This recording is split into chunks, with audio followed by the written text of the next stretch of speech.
2 Emmys were won for producing at Dr. Oz. The show hadn't won in like a couple years. And I was like, oh, no. We are winning this year. I've seen it. It's happening. Sasha Mitchell-Fuller, founder of So Fierce Productions. She is a 2-time Emmy Award-winning producer. What happened? What's wrong with me? Why didn't this work out? I went from making all of this money to nothing. Why is this happening to me, God? Like, what are you trying to teach me? I didn't know who I was if I didn't say, oh, I'm Sasha from the Dr. Oz show, or oh, I'm Sasha from the Tamron Hall show. God stripped me of all of that to figure out who I really am.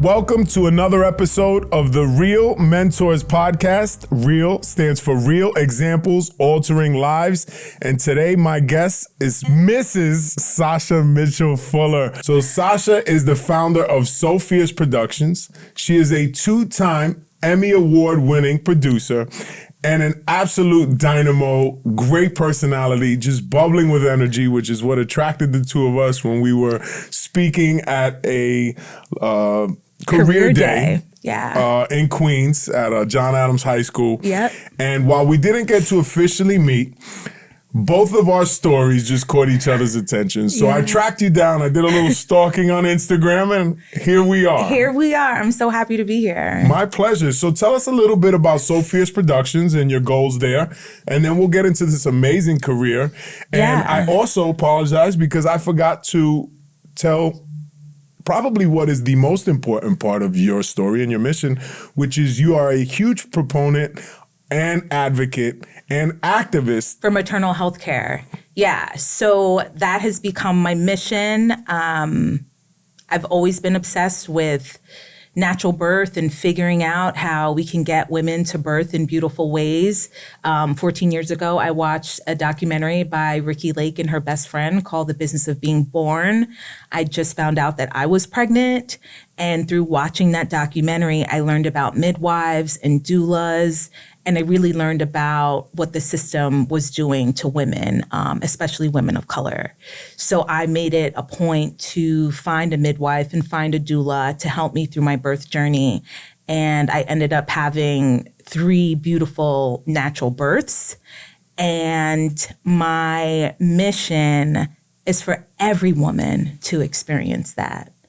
And so yes, the 2-time Emmy Award winning and So Fierce Productions and creating dope shit, like that's my thing. But my mission, I think why I was put here on this earth is to fix this problem as it's becomes. Alert. We're gonna stay on this. We're gonna stay on this topic because this has the most meaning, and we can get to the other stuff. Yeah. This is gonna be quite the natural conversation because you have 2 very Type A personalities here. And Type A for addictive, which I just realized is like maybe the thing. Yes, the cameras weren't rolling for that one. I'm working through that. Listen, that is what makes us powerful. Yeah. And if we're mindful of that potential for negative, we can obviously frame it in a way that is nothing but potential for positive. Absolutely. You mentioned addiction, and I openly share I'm sober for 2.5 years now, and realized that I was the one pushing the party.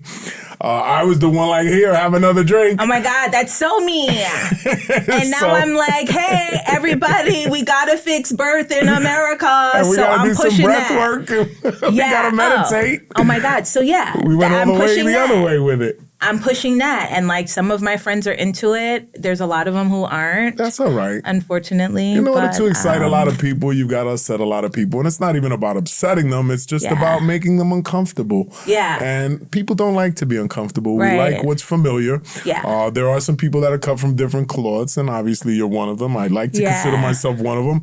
If I'm comfortable, I'm miserable. And then I start to take it out on the people around me because I just am not fulfilling my purpose. So you talked about your purpose. How did you come to this realization? And talk to us a little bit about those inequities in women of color and what they go through when they're giving birth. So again, stemming from my own experience, the first midwife I had was like OG granola midwife, Miss Barbara Charles, white woman, though. I felt like she didn't hear me as much as I needed her to hear me. And so though I had a beautiful first birth, the second time I got pregnant, I made it a point to search out for a midwife who looked like me, who I could relate to. And I was able to find Dr. Heather Hines from Stony Brook Midwives. And from the moment I met her, she saw me, she heard me, and I just felt like, wow, like this woman is going to take care of me. And so fast forward, Dr. Heather delivered 2 of my last babies, and we've just always stayed in touch. And then the writer's strike happened. I haven't had a real job in 2 years, everybody. But anyway, so she reached out to me and was like, yo, let's push the mission out. Like, we need a birth house on Long Island. And I was like, okay. Like, I've produced TV, I've produced documentaries, I've produced my life, basically. I can do this. I don't know how I'm going to do this. I've never, run a nonprofit. I've never filled out grant applications. I've never, done those things. But, yeah, I got pulled into it. I can't sleep. It's all I think about. I walk around with my cards. My purse is over there, and it's big, and it's birth house, birth pods. We're saving the women of America and globally. I don't know. I've been reading books. I've been slowing down. I know you could tell by my look, I'm Marcus Garvey. I'm Steve Jobs. I'm Warren Buffett. I'm figuring out who I am every single day, and I'm loving it, and I'm learning, and I'm here to be of service. I wrote that down in my journal yesterday. I started journaling. I wrote that down in my journal yesterday. I'm here of service. I just want to help people. I'm a philanthropist, with $0, but I'm a philanthropist. And I know, You're a student. Oh, yeah. And you're hungry. Bitch, I'm at the buffet. All right. People who know me, I do love a buffet. Those are the I need a little of everything. Or if we're at a restaurant, I need everything. You might be a little ADHD too, but that's all right. We're here. She's for sure ADHD. We're kindred spirits for sure in this Undiagnosed, regard. I could tell. But I just met my doppelganger. We just don't look alike, okay. So we're gonna be just fine. Yeah. Passion and purpose. It's obvious you have it, and you said something telling, which is I wake up thinking about this every I can't day. sleep. So the fact that you haven't done it before, if I could just give you some, blow some smoke your way, you're going to be just fine. That's what I'm learning. You have the energy. Yeah. You have the drive. You have the purpose in your heart, and you have the hunger. Yeah. And you're a student. So the one thing I learned being in some pretty well-to-do groups that I spend a lot of money to be in is that those people, no matter how successful or how many zeros are behind their net worth, they're still students, and they come in there and they take notes. Yeah. And they are astute, and they are listening, and they are paying attention because they don't know what they don't know. Right. And you seem to be a sponge. So what are some of the things that you found differentiates the woman of color's experience from, let's just say, an Anglo woman's experience when giving birth? And let's be fair and say all things considered the same. Let's say monetarily or whatever. They're not from the deep South, white or black, because that changes. Right. So, what do you think of some of the systematic issues that go on?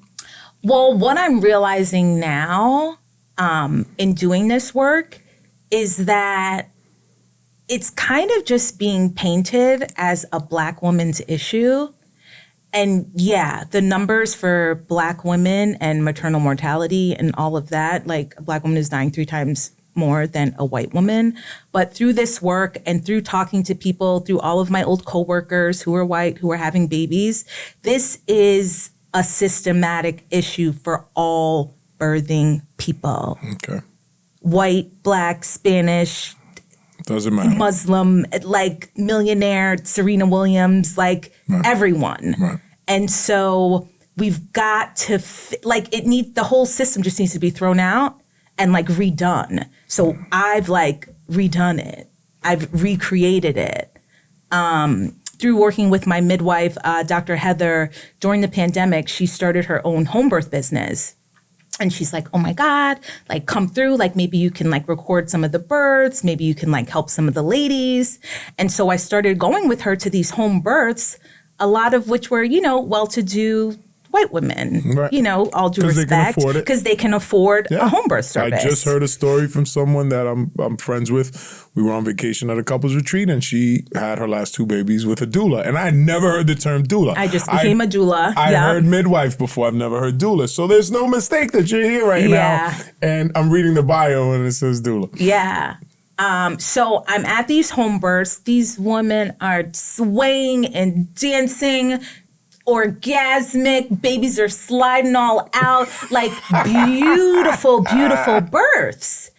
And then I realized, oh my God, they're that comfortable and relaxed because they're in their own spaces. They don't have the interventions of 22 nurses coming in. You okay? Do you need anything? Do you want?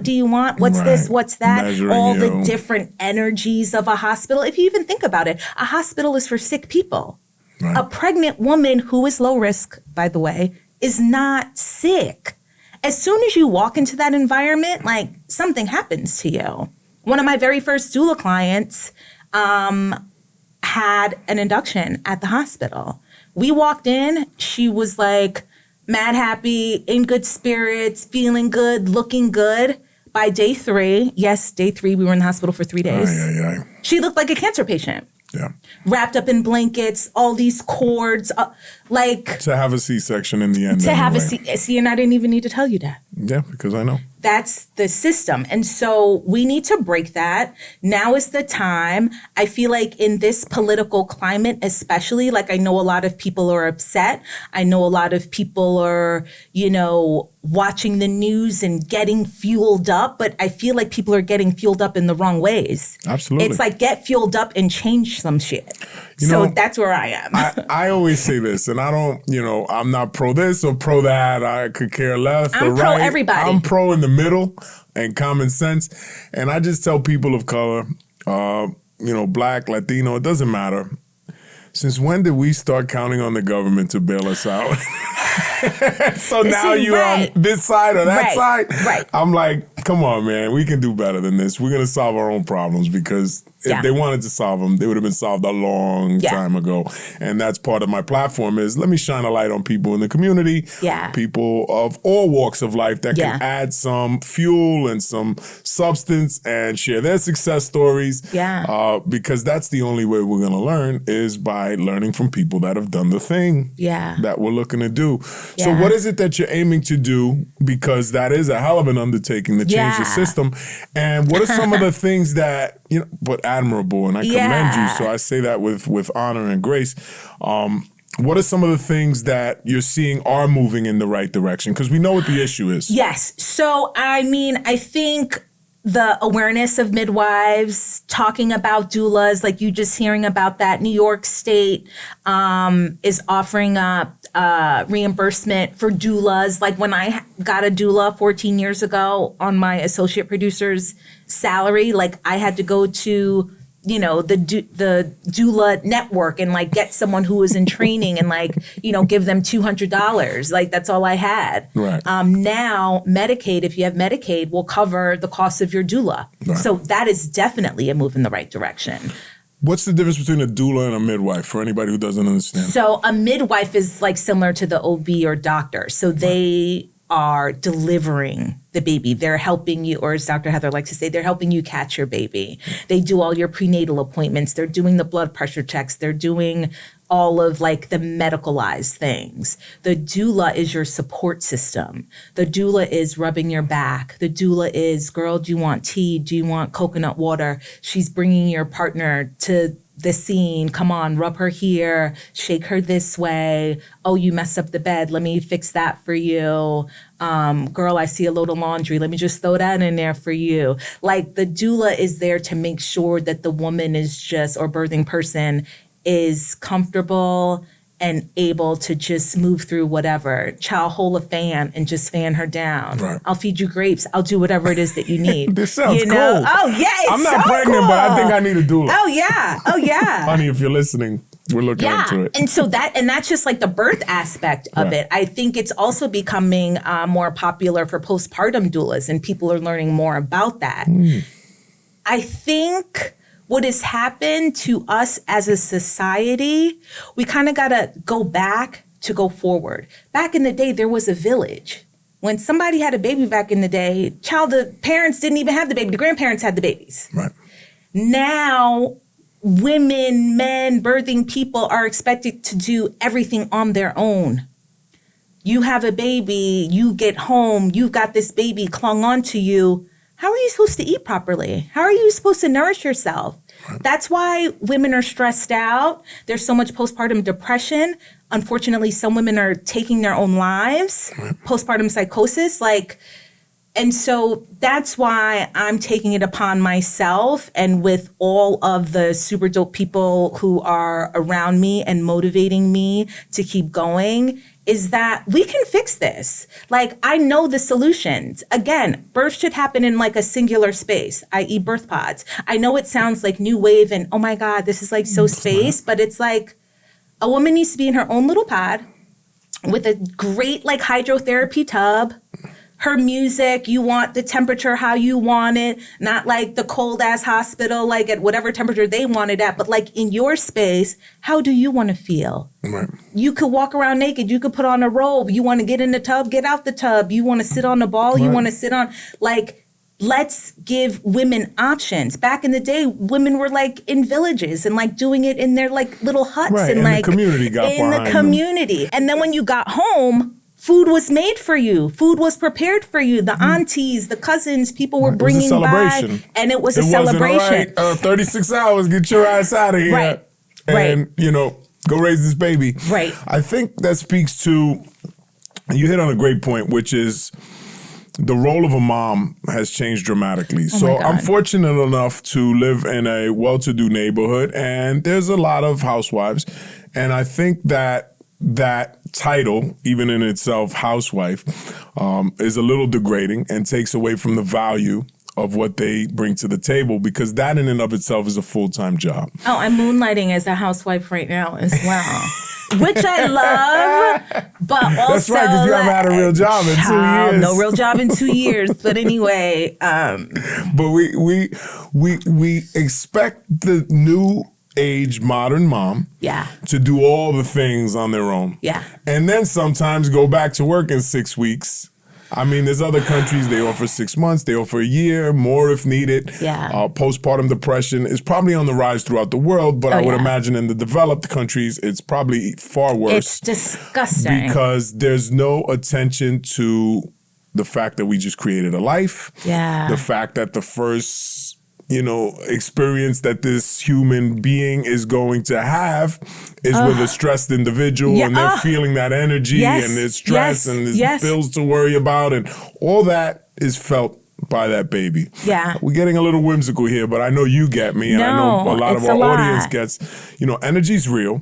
Yeah. And I think the energy that's been shifted is we moved away from the natural order of life. Yeah. And I always jokingly say civilization changed when man or woman hurled the first insult instead of a stone, right? Ooh, yeah. And then we built buildings, and then our feet aren't touching the ground. Oh my God, even that, so much, grounding is my new thing. Think about it, right? God created the world as it was, and man created the world as it is. Yeah. And all are interconnected, but we are so far away from our natural order that I'm getting back to that. It has an adverse effect, and it's not for the positive, in my opinion. And obviously, I have the luxury of believing this because I've found some level of success, and I have the time to educate myself and do the things that have moved me forward as a human being. We got to push this out, though. We do have to push it out. Which is why your amazing platform. Yeah, and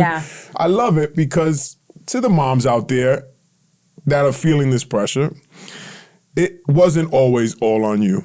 Right. And you are not less than. Yeah. And I got goosebumps because my queen has gone through this herself, where there's expectations and we don't have that familial structure. There's no grandma coming to help you out. There's no neighbor. Before the neighborhood raised the baby, even when we grew up. Casserole culture. Even if you thought the lady was getting beat up, you brought the casserole over to be like, Cheryl, you all right, Cheryl? Like, nobody's doing that anymore. Like an episode of 227 or something, right? But the neighborhood, everybody was connected, and we've gotten away from that. Like, I moved to a place where I didn't really want to interact with my neighbors, if I'm being honest. So I got like an acre, and I'm like, I see you in the winter because the leaves fall off. But in the summer, you can't see me, I can't see you. But that's not what human beings were designed for. We're designed for connection. And that's what I'm realizing now. I just recently started a podcast with my old colleague, Michelle, and we realized, like, I hadn't seen her since her wedding 10 years ago. But because of social media, you feel like, oh my God, like, I know what's going on with you. I know what's going on with you. And it's like, oh fuck, like, we really don't know what's going on with each other. And we're all craving connection. We know where we've been or what we ate or how the kids had a party, but we don't really know what's going on. And we won't get back do that until we have that deep dive or that conversation over a coffee or a drink, whatever your I'm thing a FaceTimer. People, You're a I know. I'm like, sorry, I can't talk right now. No, but if you can't talk right now, you can't talk right now. But it's like we've become so, it's like almost paralyzing. Like, oh shit. Somebody's calling my phone. Oh my God. Somebody's calling my phone. And it's like, pick up if you can pick up. If you can't pick up, like, I'm not going to like get mad. But yeah, I want to see you. I want to feel you. Right. And the closest thing we got, is like FaceTime. And so, yeah, I'm all about connection right now, especially in this social media age of everyone just creating content. Right. And everybody, it just feels like posting just to post. I mean, there are, certain platforms I feel that are like giving you the real, i.e. real podcast. Yeah. Like, do you know what I mean? But for the most part, I don't know. I'm struggling with that I think that I'm 46. So I have some knowledge of when the first cell phones were put out. Right. I know what it is to send a text. Yes. And there's only like you got to hit the button 3 times to get to the scene. Oh my God, remember 143 on the beepers and all that? Exactly. So we have the best of both. We've seen it evolve into what it is. But if you're a younger person and all you know is social media as the outlet, I don't want to sound dismissive or old school, but I think you missed out on some things and some connections that we consider to be normal. So even though we are sheep that are being herded to some extent as well, and we text our asses off and we're on social,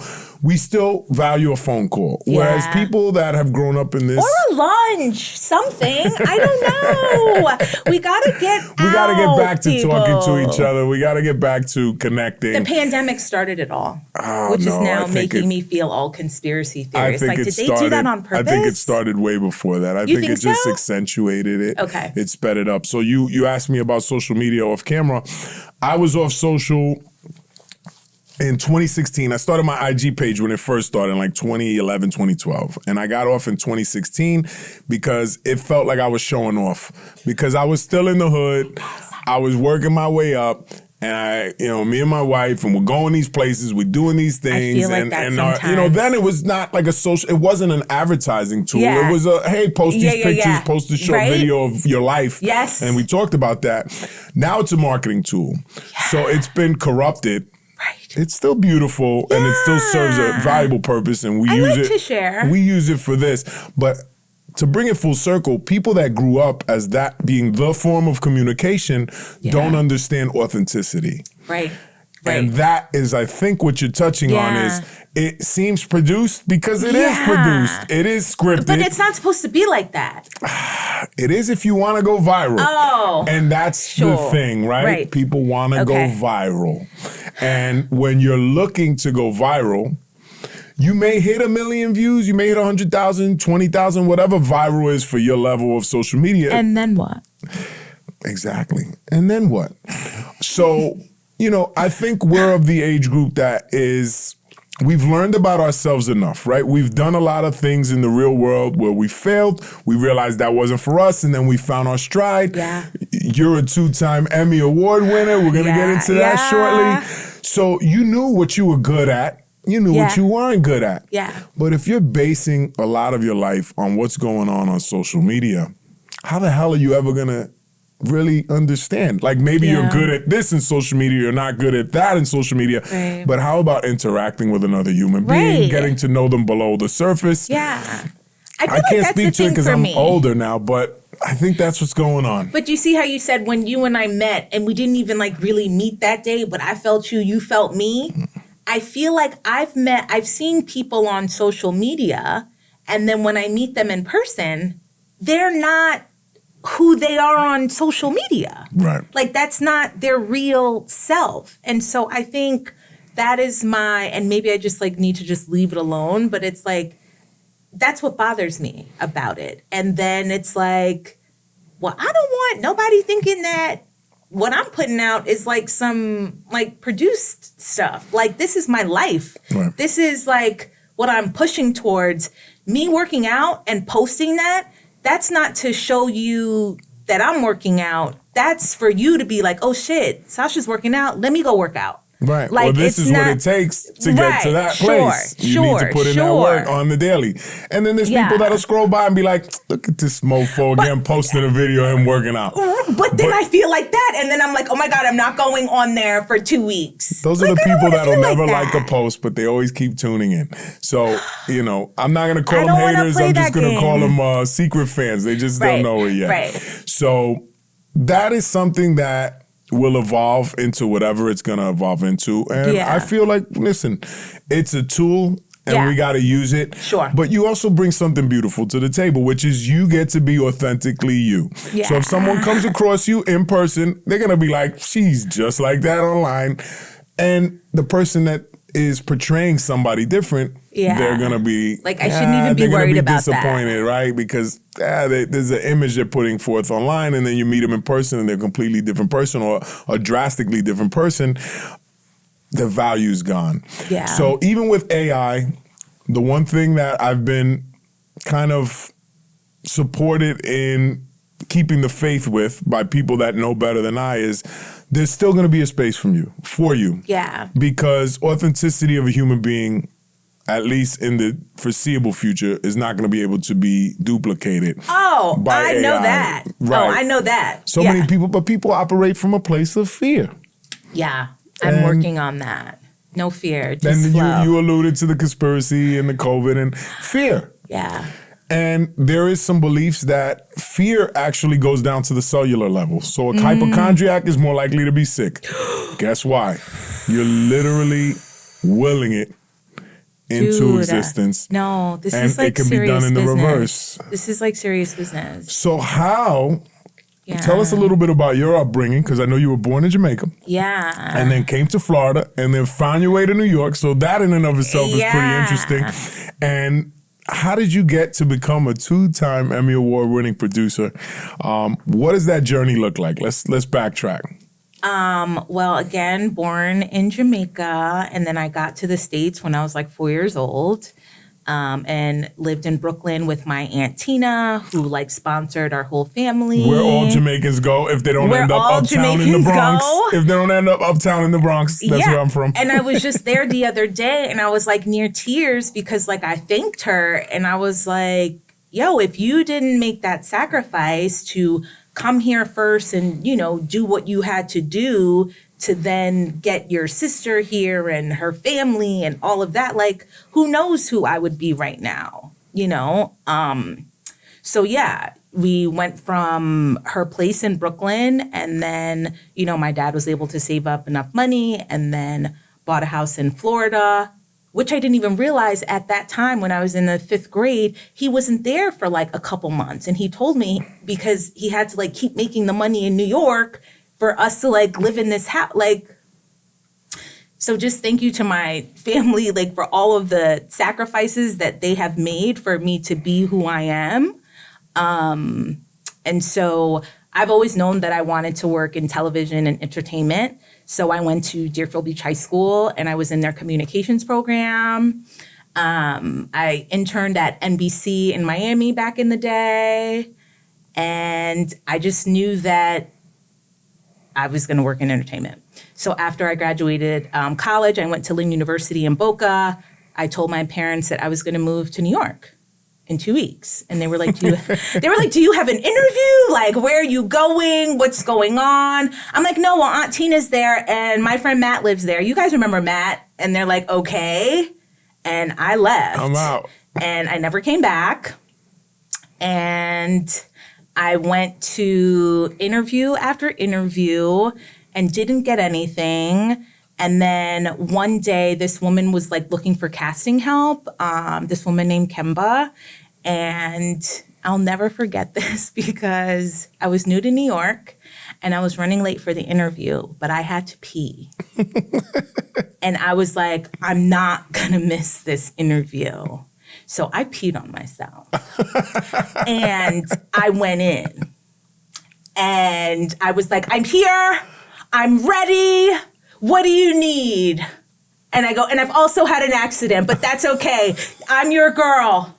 Let me know what you need. She goes, you're hired, but you can go home and like take care of yourself.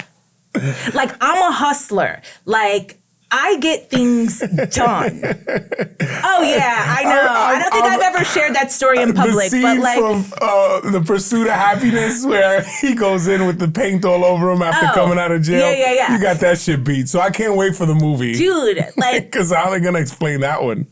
Those must have been some really nice pants. Was his not wearing a shirt? Those must be some really nice pants. Was the line in the movie? But nothing beats that one. Yeah. Oh my God, I can't believe. And you got the job. That. I got the job with Kemba, and then through that job, we were casting for like a Bobby Brown show. So then I finally had something on my resume, like, ooh, I worked this thing. And then I did like transcribing for Wife Swap. Remember that show? And then I got an interview for the Montel Williams show to be a production assistant. And I was like, oh my God, this is like the best thing ever. Let's do this. Ironically enough, I just met my husband, Ty. We met on MySpace. Sorry, babe, he hates that story. But I was sitting on his bed when they called me to tell me that I got the job as the production assistant. And I jumped all the way in. Like nonstop. That seems to be a pattern here with you. Oh yeah, if I'm into something, like I'm all the way in. My mom always told me that like you could do anything, and that's what I grew up with.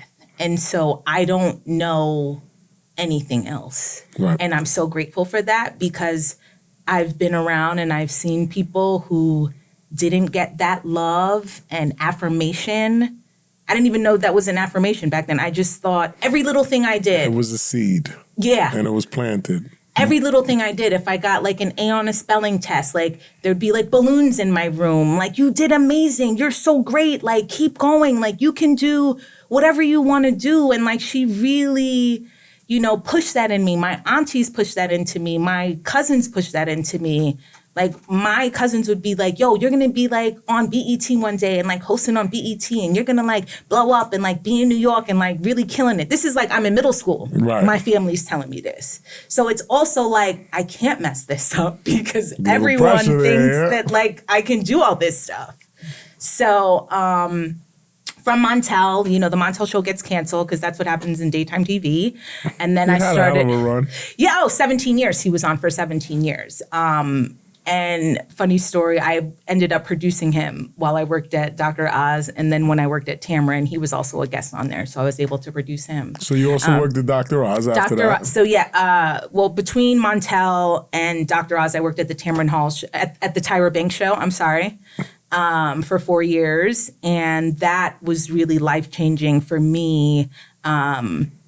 Working with Tyra, I mean, she was like amazing. The show was fantastic. But more than that, I met one of my lifelong mentors, Heather Gray, who, oh my God, she was like the epitome of like badass boss and like Black woman and just so creative and taught me so much.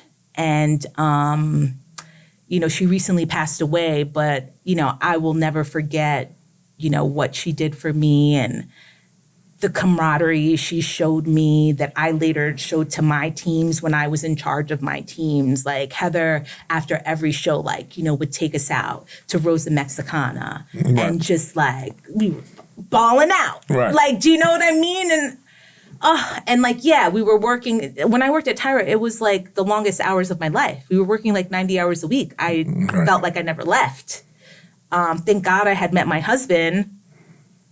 I always say, if I didn't meet him right before I got that job at Montel, I don't know if I'd be married. I don't know if I would have kids, because that grind, that daytime grind, that business, it's not for the faint of heart. Right. And you got to keep going. You'll get a call on Sunday night, your show from Monday. The whole thing's scrapped. We got to figure it out. And back in those days, there was no Zoom. There was it was you got to come in from Queens and get here. You're now. on call all the time. Yeah, like a doctor. What were the 2 Emmys that you won for which shows? The 2 Emmys were won for producing at Dr. Oz. I had the pleasure of meeting Mehmet recently. Oh, nice. Funny story. So I'm part of Tony Robbins and Dean Graciosi's Zenith group. And we go to the first event. And it's at this beautiful mansion in Palm Beach Island. Yes, Palm Beach. I'm with the queen, and we're just mingling. And we walk in, and all of a sudden, a magician's doing a trick, and he's working the room. And now my wife's wedding ring and engagement ring are part of the whole thing. And I'm like, oh, this is starting off great. But obviously, where we're at, I'm not worried about it going missing. And then I turn around, and I do a double take. Holy shit. Dr. Oz. Hey, how you doing, Doc? Yeah. And we just started conversating. And he had recognized somebody that he knew. And while we were talking, he politely was like, well, nice to meet you. And he went off to talk to them. And this is my first event of this caliber. And what's going on inside of me is, did this motherfucker just kind of dismiss me? He didn't do anything of the sort. That was in my head because there's still the I don't belong here belief system. Oh. The next day, he's a guest speaker, gives this amazing presentation, and we joke and we chuckle and we have a little bit more of an interaction. And then the third and final night, at the dinner, we really got to chop it up for a good 10, 15 minutes, and he's the sweetest, most genuine person. Dope. I know he gets a bad rap because the media, but he's the shit. And he was everything he really portrayed himself to be, in my opinion. Legit authentic. He's really that guy that everybody fell in love with for so long. And then, obviously you get one little thing and they want to bury you. But shout out to Mehmet Oz and congratulations on your new position. I hope you can do some good for us. But again, funny story that, that. And then you also mentioned Deerfield High. My mother now lives in Deerfield Beach. Oh my God, we got really? our condo out there about 5 years ago. Yeah, so I'm very familiar with that town.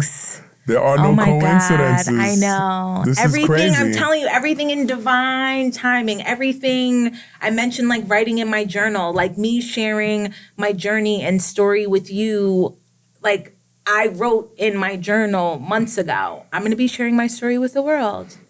Podcast, this, that, whatever. Right. That should be taught in school. And I know it's probably not because it's so powerful. Right. Well, but if everybody were to do that, the world would be amazing. We were at John Adams High School in Queens, which is a very rough school. I mean, I remember coming in and the metal detectors. Child, the Emmy went through the metal detector in the box, and I was like, what is going on? But why are they doing that? I remember speaking first. It was the week prior because Larry Jones is a good friend of mine, and he invited me to come speak during the Vision Board assignment. And I got patted down like I've never been patted down before. Lifted sneakers, the whole nine. And I remember telling the students, I was like, I can't even imagine what that feels like. That we're treating them as prisoners already. I can't imagine that you guys consider that to be normal. Oh my God. And that's their normal. And that is why when I speak to, youth and particularly youth of color, it's always like, listen, you got everything it takes to be successful in this life, but you have to believe it, number one. And number two, no one's going to teach you the things that you really need to know. Right. And school being the last of them. And that's a big part of this show.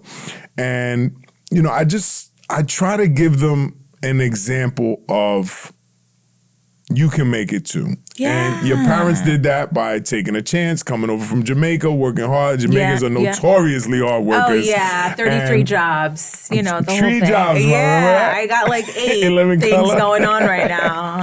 So you were brought up in that environment, and you were brought up in a loving and supportive environment, which I think are the most important things. Yeah, I'm so grateful. Any parents can do. And I come across a lot of people that haven't been as fortunate. So yeah, we didn't have money, we didn't have the things, but we had everything we needed, and most importantly, I had love. Yeah, I thought we were rich.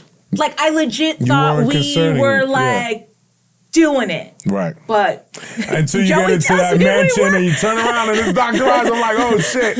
And then you're like, there's levels to this game. Oh yeah. So many levels. But we can get to each of the levels. So let's talk about that. How does someone start on their journey? They don't have the belief. They didn't have the love. They didn't have the support. But they still have it in them. Yeah. What can they tap into? That's where I was at a year ago, 2 years ago. Like, what happened? What's wrong with me? Why didn't this work out? I went from making all of this money to nothing. Why is this happening to me, God? Like, what are you trying to teach me? Like, why is this happening? And I really just needed to sit with myself. I started picking up books. I started watching people with positive messages that I needed to hear. And I just tried to figure me out and stop. Well, why did they do that to me? Or what that? And who? And and them and they. And it was like, no, you, me, wait. When I did have all of that money, how was I rolling with that? What did I do with that? How was I behaving? How was I acting? And it's like, now I feel like I have the opportunity to really, Sasha 4.0, Sasha 5.0, I'm building her from scratch. Right. And I'm learning from people like Marcus Garvey, Steve Jobs, Abraham Hicks is a new favorite of mine. Neville Goddard, I've been listening to him lately. I was watching something with Deepak Chopra last night, figuring out my habits, figuring out what makes me feel good. We were talking about addictive personality.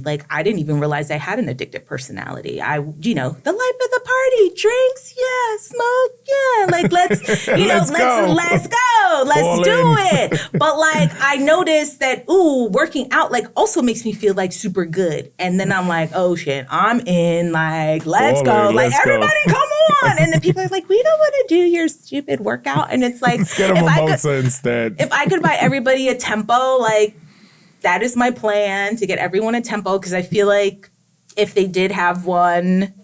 What's a tempo? A tempo is like the mirror, but better. The mirror workout system. Yep. Okay, tonal? Yeah, the tonal. Okay. Yep, but it has the barbell and the weights already in there. I used to do CrossFit, so I have something I need to physically put the weights on, and I like that. There should be a tempo, a mirror, a tonal, or whatever in every school. This is where my mind is going now, thinking about how do we even redo that so people are coming out better and not as little mice on a wheel. When you were in your state of sadness, or were you working out at that time or no? No. See? No. So let's reverse engineer this, because how do you feel about exercise and its ability to bring anyone out of a funk? It's the key. It's the key. I don't know if you've seen, oh my God, it's a documentary on Netflix, Jonah Hill's therapist. Yeah, I've come across it. He talks about your life being a life force. And on the bottom is like taking care of yourself. Once you take care of yourself and you make that the first thing you do, you can do anything. Most of the time people wake up and then you go right to your phone. The emails, if you're on IG, if you're, like that is feeding your body and your brain up, down, happy, sad. Right. Oh my God, an email I've got to send. We've got to take care of ourselves first. And then once you do that, it's like life like leads you in the direction that you're supposed to go into. So yeah, working out, running has been like, it saved my life, basically. A lot of people, you know, who worked in daytime or, you know, in films and, you know, had to deal with the writer's strike, they're depressed. Some people have, you know, taken their own lives. And it's because I think working in those spaces and in those environments, it becomes your identity. Right. I didn't know who I was if I didn't say, oh, I'm Sasha from the Dr. Oz show, or oh, I'm Sasha from the Tamron Hall show. It's like God stripped me of all of that to figure out who I really am. And I'm coming into her and I'm loving her every day. And I still want to have a good time. Mm-hmm. But I'm also figuring out, wait, when I do that, it makes me feel like this the next day. Do I really want to feel like that? Like I'm asking myself those questions. Whereas before, when I call it like in the matrix of work, work, work, money, money, money, trip, trip, trip, this, that. Like it was just like drink, go, do, da, da, da, da, and like not, like I wasn't feeling. I really wasn't alive. Like I feel so alive now that I feel everything. And like I have my, you know, dance moms where we, you know, rage out on like Friday nights. And so last Friday, you know, we're like having a good time. And then I wake up on Saturday and I'm like, oh, this doesn't feel good. Like, I don't like how I feel. So you just got up and started dancing. Well, I was like, bitch, you better work out and like get yourself out this funk. But I think the important takeaway there is that like, we got to start feeling. And in order to do that, you got to kind of like get out of the wheel of make money, figure this out. Like, I feel like we're all, and then social media for me drives that. Because you look at your friend who's in Antarctica, or why is that bitch in Iceland and I'm not in Iceland, and how am I get to Iceland, and how, it's like, that's why I'm like, that cycle of that. Comparison is the kiss of death, right? Right. When you start to compare yourself to what others are doing, you are instantly going to feel less than. And that's why social media is dangerous, especially for young people who haven't accomplished shit. It's like, look at all these amazing things. I'm not worthy of this. And that's what this show is about. It's about reverse engineering the steps to how you got to 2 Emmys, how you got to, you know, turning this energy into something meaningful, as opposed to just partying and running the loop of the Matrix. And there's so much truth to that movie because it's like an awakening, right? For me, it was getting sober 2.5 years ago. And starting to work out. Up for that. Thank you, Child, the struggle is real, hon. Yeah, and the best thing I ever did. My life is exceedingly different. I write it in my journal. I'm like, sober Sasha, and then like I'll be like sober for 2 days, and then it's like, but it's like work in progress. Work in progress. It took me 20 years. Wow, thank you. And I went back to notes because I was one of those people. I've always written notes, and I went back to college goals. Wow. While I was 22, I think I'd just gotten out of college. Like, what would my life look like if I were to give up drugs and alcohol, marijuana? Would I be better off for it? And obviously, it's a resounding yes, but it feels so good in the moment, and it lowers inhibitions, and it allows you to just be free and have fun. And I don't necessarily regret my 20s, but it would have saved me a lot, but it wouldn't have taught me the lessons that I needed to learn. So again, this is your journey. And the fact that you want it, I have no doubt that one day you will get to it.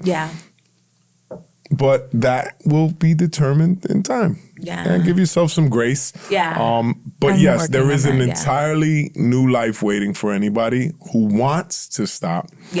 Waiting on the other side. And for me, it was fear.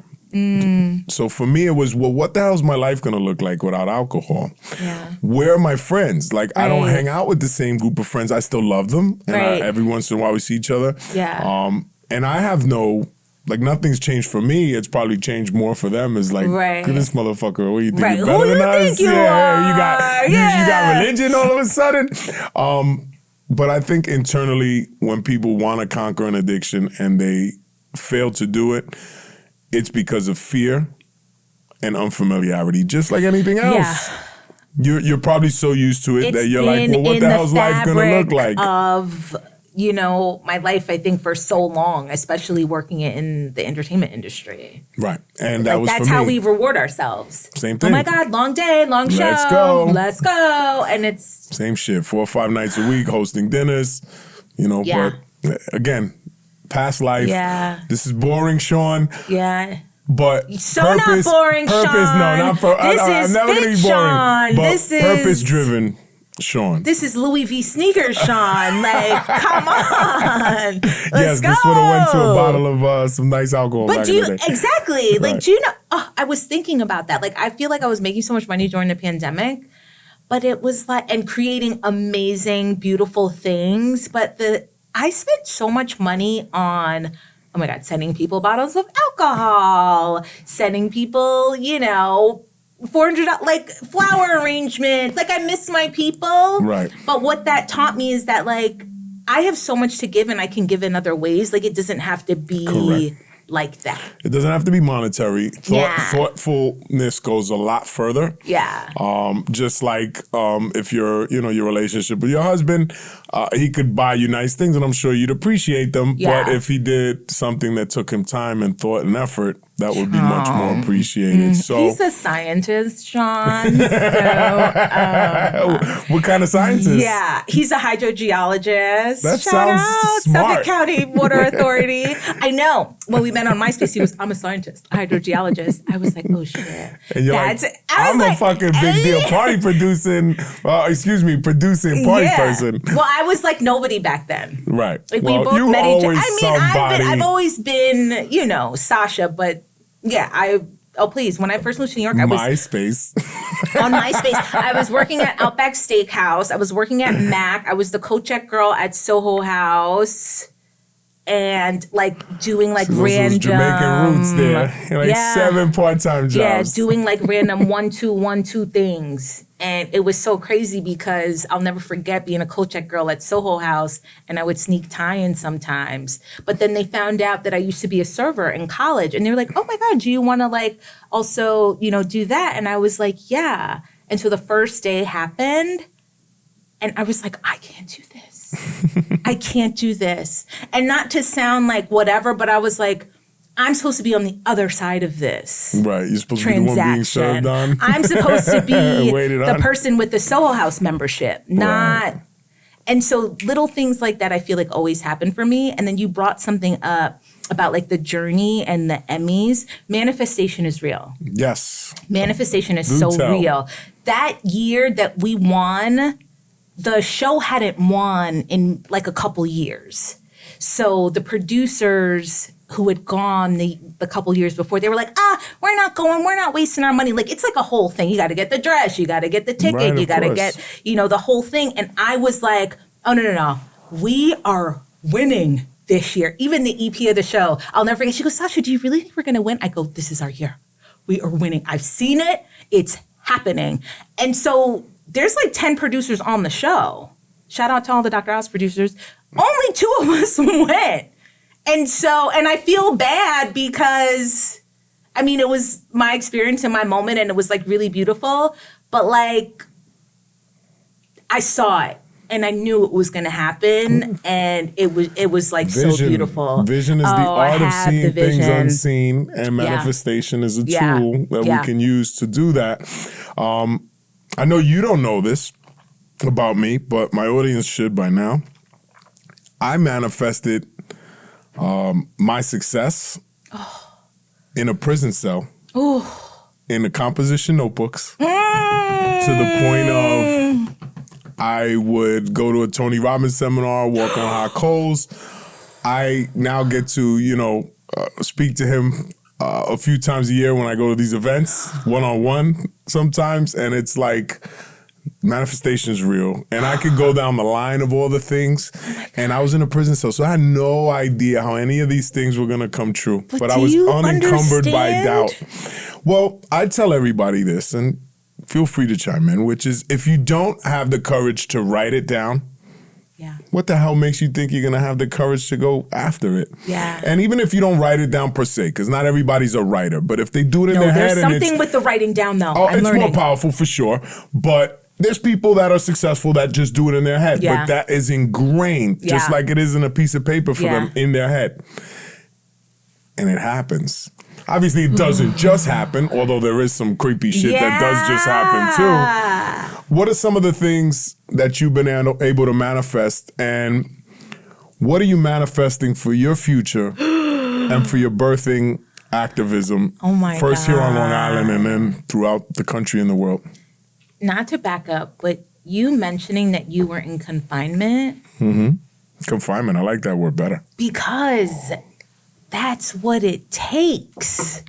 You gotta get away. Mm-hmm. You literally gotta go ghost and sit with yourself. Like you had to sit with yourself with nothing and create. Look what you've created. Look what you've done. Look at the impact that you're making. I saw the dance school you just opened the other day. Not open, but help. Oh, help. Just to be clear. Oh, sorry. No, it's all good. No, but I'm saying you're making a difference. Right. And from being literally in a box, it's like I would send my sons to sit in a box so that they could figure out what they need to do. They can learn who they are. Powerful. It is. It's that powerful. But my whole life has been manifested. The whole thing. The children, my house. When we first bought the house, the kitchen didn't look the way it looked. I, wanted to knock down some walls. And of course, my husband was like, what are we doing? What's going on? But then I looked back at one of my old vision boards, and the kitchen table in that kitchen was like my table. And the woman was sitting with her daughter. I had no daughter at that time. It's crazy. It's so real and it's so crazy. And so the things I write down, I'm a philanthropist. I help people. I save maternal health. I save women. I'm the answer for the culture. I don't even know what all of that means. Nor do you have to. But this is my mission. I'm a creator. I made a really cool sneaker show that I loved. But it's what else can I make? How else can I impact?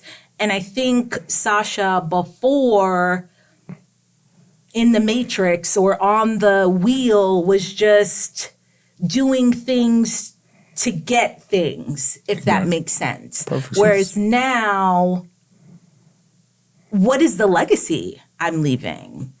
Right. Who am I really? When I look at myself in the mirror, I want to love her. I write down, I'm skinny. Oh, please. I write down, I'm skinny. I run marathons. I am a runner. I love running. I hate running. Yeah, I know. But I could tell. There was no sarcasm there at all. The other day, though, I was out there and I was like, bitch, you were really running. And people would be like, oh my God, you're so skinny. And it's really? I wrote that down. When a bitch was not skinny. And then they paid you that compliment. It's crazy. It's crazy. Even one day I wrote down, music is, because I love music. Music is my life. I dance all day. I love my body. I wrote that down one day. I went into the supermarket. NSYNC, Bye Bye Bye was playing. And so I was like, bye, bye, bye, and dancing. I look over at the lady at the cash thing. She starts dancing, looks at me and says, I love your body. Why? How? She didn't need to tell me that. Right. But And it would seem kind of weird if you hadn't written it down. But I wrote that down. And so, yeah, birth pods to the world. We're starting here on Long Island. They're going to be national. They will be global in India, Jamaica, Dubai. Hit me up. I'm telling you, even the design that I created for the birth pods, because it's gone through, like, first I saw these like modular homes and I was like, oh my God, that's so cool. And then I saw these like pod things, like in a dream. And I was like, wait, no, this is it. I looked at a hotel in Dubai, like there was like a picture of this hotel in Dubai, and it was like that same like pod-like shape. And it's like, yo, you're onto something. Like, I'm a visionary. I write that down too. I'm a visionary, innovator. I'm the new Steve Jobs. I'm the new Marcus Garvey. Like, I've got so much money that I help the world. Like, that is what I want my legacy to be. I'm like the Black Melinda Gates. But you didn't get half of it from your husband in your defense. No, child. Listen, do you understand what's going on? I'm glad that her and Mackenzie have taken their husband's money and done some good with it. And she's doing wonderful things. Absolutely. Do you know what I mean? Much to the despair of their husbands, yeah. I'm sure. Oh, please. I even wrote that down. I wrote a thing, one of our donors will be Melinda Gates. I've been trying to get in touch with her. Nice. Yeah, I'm just, every single day, well, it starts with thank you, God. I write down every day, thank you, God. Thank you for my beautiful life. Thank you for my healthy body, my creative mind. Thank you for all of the amazing ideas I have. Thank you for my loving, sexy, super sensual, giving husband. Remember, all of these things may or may not be true. We're going to send this, stop. We're going to send this clip to him. You have to speak it into existence. When I made my shift, and like, it's so crazy. You have to control the narrative. Like, a lot of people will complain about their mate. Oh, he ain't doing that. Oh, he ain't and Have you spoken life into him? No. Or her? Have you, she's, listen. It's usually, you mentioned that, but it's usually a reflection of how you feel about yourself. Interesting. Yes. And it's obviously, it's obvious you love yourself at the moment, but you also been honest in this times when you don't love yourself. Yeah. And I bet you in those times you weren't doing the things that were going to allow for it. Yeah. People need to understand this, and it's a very complex conversation, but it's as simple as you just said, which was saying thank you and being grateful. Yeah. And then dream without limitations. Yeah. And if you're one of those people who are inclined to, put it on some paper or put it in your notes on your phone, whatever. No, that is the key. You have write to. Write it down. These kids don't write anymore, unfortunately. We have to make them. My daughter actually somehow liked calligraphy and just started. Oh, nice. started drawing, learning on her own how to write script. So how does our audience find you? We know your mission. We love your energy. Oh my God. How do they find you? How do they find out more about your mission and support if they can? Yeah. You can find me on Instagram. Look, see, this is what Instagram is for. At My Harmonious Life. I know that's my name, which is so crazy, right? It wasn't like so harmonious, but I made that my IG handle, and it's been getting a lot more so harmonious. Like, I'm like floating on air, like literally. So yeah, you can hit me on IG, My Harmonious Life, thebirthpods.com, SoFierceProductions.com. I'm in Bayshore. I'm at the food pantry in Bayshore on Fridays and Mondays. Dude, I'm telling you, a life of service. The things I'm doing now, I would have never thought of like doing before. And I feel so fulfilled. I'm, again, so grateful for you and inviting me here. You posted something the other day about like, just do the thing. And it's like, that's it. Just do the thing. I mean, Nike did it. Just do it. But like, that's literally the It's key that to life. simple. It's like, just do it. That little thing that comes in your head, that's God. That's the universe. But most people are like, oh, I can't do that. Right. Or wait, no. That came for a reason. And so I think the more you can be in stillness or just, figure out, or when those little cues happen, write them down. And act on them.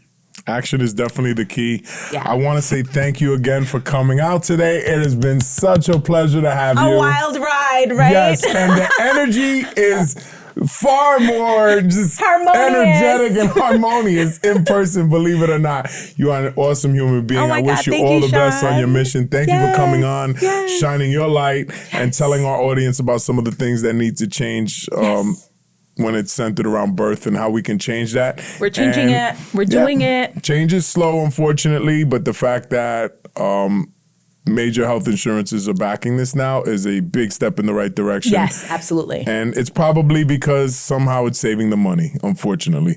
I don't care what we have to do. No, that's the reality of it. Yeah. That's the only time they'll change anything right now. Hopefully that changes soon enough. But nonetheless, you can find out more about Sasha. We'll have all her information in the notes. You can find out how to support Birthing Pods. You can find her on Instagram and send her some love. She's going to need it. The mission she's on is tremendous and so admirable. Thank you all for tuning in. As always, let's get it. Let's get it. You're the best.